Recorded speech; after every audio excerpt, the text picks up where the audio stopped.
ದಕ್ಷಿಣ ಕನ್ನಡ ಜಿಲ್ಲೆಯಲ್ಲಿ ಇದೀಗ ಆನ್ಲೈನ್ ಮತ್ತು ಆಫ್ಲೈನ್ ಎರಡರಲ್ಲೂ ನಕಲಿ ಅಧಿಕಾರಿಗಳ ಹಾವಳಿ ಹೆಚ್ಚಾಗಿದೆ. ಆನ್ಲೈನ್ನಲ್ಲಿ ನಕಲಿ ಅಧಿಕಾರಿಗಳೆಂದು ಲಕ್ಷಾಂತರ ಹಣವನ್ನ ಸೈಬರ್ ವಂಚಕರು ಲಪಟಾಯಿಸುತ್ತಿದ್ದರೆ, ಇತ್ತ ಆಫ್ಲೈನ್ನಲ್ಲೂ ನಕಲಿ ಅಧಿಕಾರಿಗಳೆಂದು ಜಿಲ್ಲೆಯ ಉದ್ಯಮಿಗಳ ಮನೆಯನ್ನ ದೋಚುತ್ತಿದ್ದಾರೆ. ಕಳೆದ 6 ತಿಂಗಳ ಅವಧಿಯಲ್ಲಿ ದಕ್ಷಿಣ ಕನ್ನಡ ಜಿಲ್ಲೆಯಲ್ಲಿ 2 ದರೋಡೆ ಪ್ರಕರಣಗಳು ನಡೆದಿದೆ. ಒಂದು ಪ್ರಕರಣದಲ್ಲಿ ದೊಡ್ಡ ಗ್ಯಾಂಗ್ ಒಂದು ಕಾಂಗ್ರೆಸ್ ಮುಖಂಡರ ಮನೆಗೆ ನುಗ್ಗಿ ಹಣ ದರೋಡೆ ಮಾಡಿತ್ತು.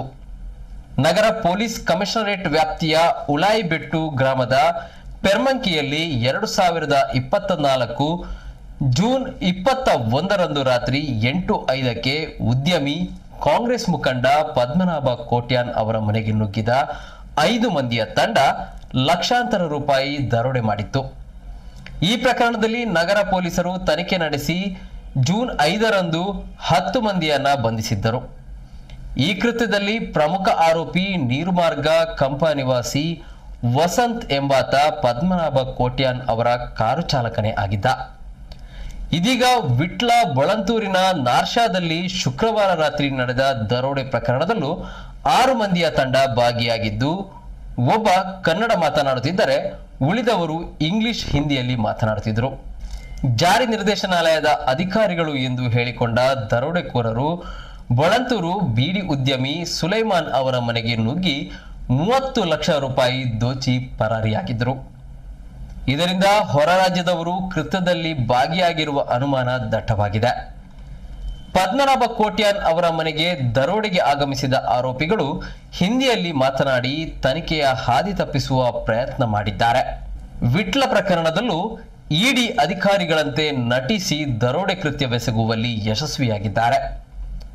ಸಿಬಿಐ ಅಧಿಕಾರಿಗಳು, ಆದಾಯ ತೆರಿಗೆ ಇಲಾಖೆ ಅಧಿಕಾರಿಗಳು, ಜಾರಿ ನಿರ್ದೇಶನಾಲಯದ ಅಧಿಕಾರಿಗಳು, ಕ್ರೈಂ ಬ್ರಾಂಚ್ನವರು ಹೀಗೆಲ್ಲ ಹೇಳಿಕೊಂಡು ಇತ್ತೀಚೆಗೆ ಆನ್ಲೈನ್ನಲ್ಲಿ ನಡೆಯುತ್ತಿರುವ ಕೋಟ್ಯಾಂತರ ರೂಪಾಯಿ ಸೈಬರ್ ವಂಚನೆ ಪ್ರಕರಣಗಳ ಜೊತೆಗೆ ಈಗ ಆಫ್ಲೈನ್ನಲ್ಲಿ ತನಿಖಾ ಸಂಸ್ಥೆಗಳ ಹೆಸರಿನಲ್ಲಿ ದರೋಡೆ ರೀತಿಯ ವಂಚನೆಗಳು ನಡೆಯುತ್ತಿರುವುದಕ್ಕೆ ಬಳಂತೂರು ಘಟನೆ ಉದಾಹರಣೆ.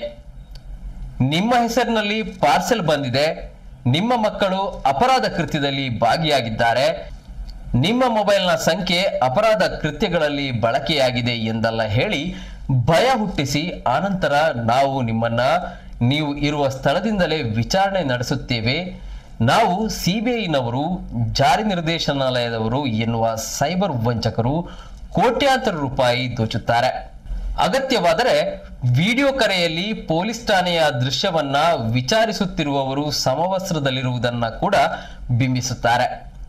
ನಾನಾ ಒತ್ತಡ ತಂತ್ರಗಳನ್ನ ಬಳಸಿ ಸಂತ್ರಸ್ತರ ಖಾತೆಯಿಂದ ಹಣ ವರ್ಗಾಯಿಸಿಕೊಳ್ಳುತ್ತಾರೆ.